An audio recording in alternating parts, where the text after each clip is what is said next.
It's Rick again with part 2 of the arm rewinding process.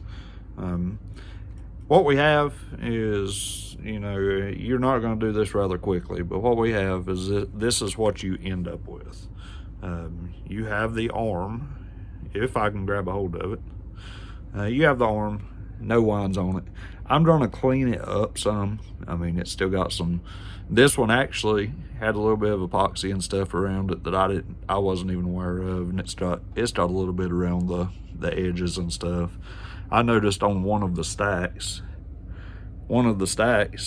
is not, I wouldn't say it's damaged, but I'm probably gonna turn the stacks down all to the same size.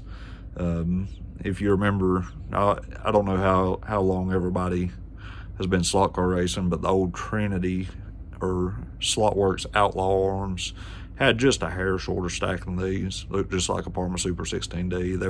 They were actually made comparable and run about the same. I mean, I wouldn't say one was better than the other, but they did make an Outlaw arm that had just a touch shorter stack, and it was just like anything else. You got bad ones and good ones, but some people, if you go buy one of those and it runs great, you're ultimately a believer, and that's the ones you're wanting.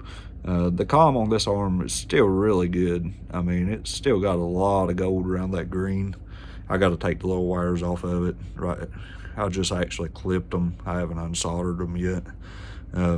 Something to check for before you take the time to put this thing back together and put the grooves in. Make sure you got a good comm. Don't go through all this effort to have a bad comm. And what I look for, make sure you got a lot of gold around the outside of it, if you can see that.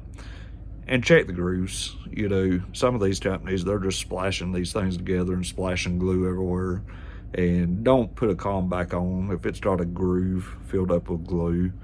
That's a pain in the butt. Try to get out, and you need to get it out if you want a really good running slot car motor. So first thing I check, make sure it's a good comm. Make sure it's got a lot of meat left on it. If not, put a new one on it. Check the grooves and make sure they're clean. So this one looks great. So this arm hasn't actually been ran a whole lot. It didn't look like. I mean, had a lot of tangled up wire on it. I mean, you can see the wire laying there. I've got tons of it in the floor here. Next thing we're gonna do is we're gonna solder all this wire back together and start putting it back on the arm. Hey, I'm just messing with you. I've got a new roll of wire here. We're gonna rewind this arm. I just had to say that. But stay tuned. Part 3, we're gonna wrap. Well, first off, we're gonna clean the arm up and get it back to new again. I actually like to take it all the way down, take all the paint off of it and stuff. I've got green paint that's very similar to the Parma color paint that I paint my arms with. I can tell it, it reminds you of the older Parma arms. That's just a little different, but Parma actually did make the color. So that's what I do with any arm I do. I do this too, so I can ID it.